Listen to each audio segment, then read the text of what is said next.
Hello friends, welcome back to my channel. तर आजचा day हा माझ्या प्लॅन्टसोबत होणार आहे। तर माझ्याकडे थोडीशी झाडे आहेत वरच्या बाल्कनीत।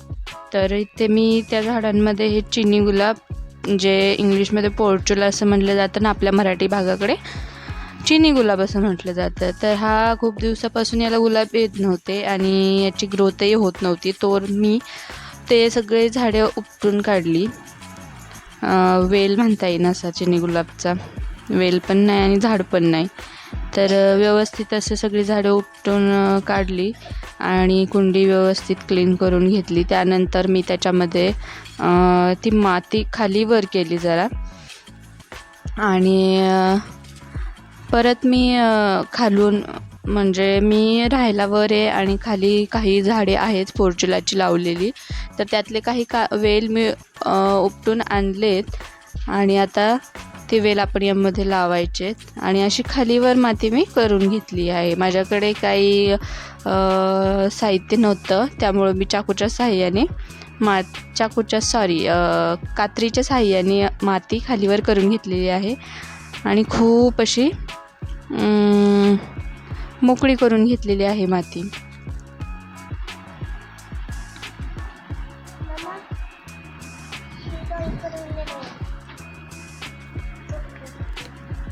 आणि ही पहा किती छान झाडं आली होती खाली, मी ती घेऊन आली मग। आणि आता आपण या झाडांचं रिप्लांटेशन करणार आहोत। तर मी छोटे फांद्या कट करून घेतल्या आणि त्यानंतर त्या लावायला सुरुवात केली। तर अशा छोट्या फांद्या मी व्यवस्थित कट करून घेतल्या, सगळ्या साईडनी व्यवस्थित लावून घेतल्या। आणि लावताना काय केलं की हे जे आपण जो देठ खाली लावतो त्याची ते पाकळ्या ज्या असतात, पानं हिरवी, ते तोडून टाकली आणि त्याच्यानंतर मी त्या लावल्या।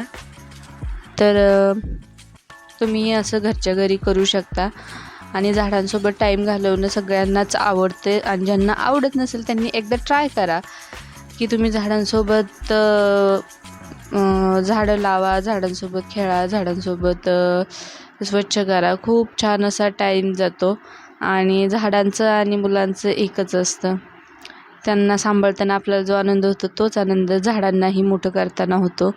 त्यामुळं मी जसं मत आहे, ज्यांना काम नसतं लाईफमध्ये किंवा जे एकटे आहेत त्यांनी झाडांवर प्रेम केलंच पाहिजे।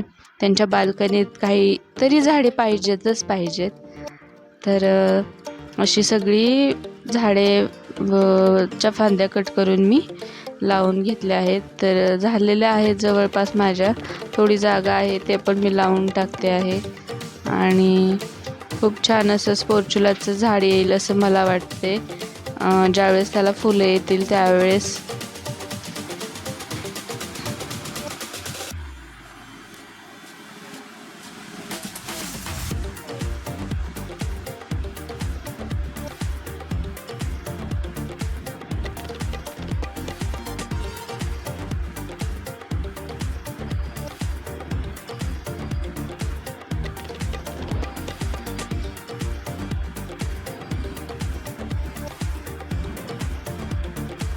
तर माझ्याकडे ही 4 झाडं मी वर ठेवलेली आहेत, अजून आणणार आहेत खालनं झाडं, पण आधी म्हटलं खाली त्यांना व्यवस्थित ग्रो होऊ द्यावं आणि त्यानंतर आपण आणावं। खाली पण खूप मोठी बाग आहे झाडांची।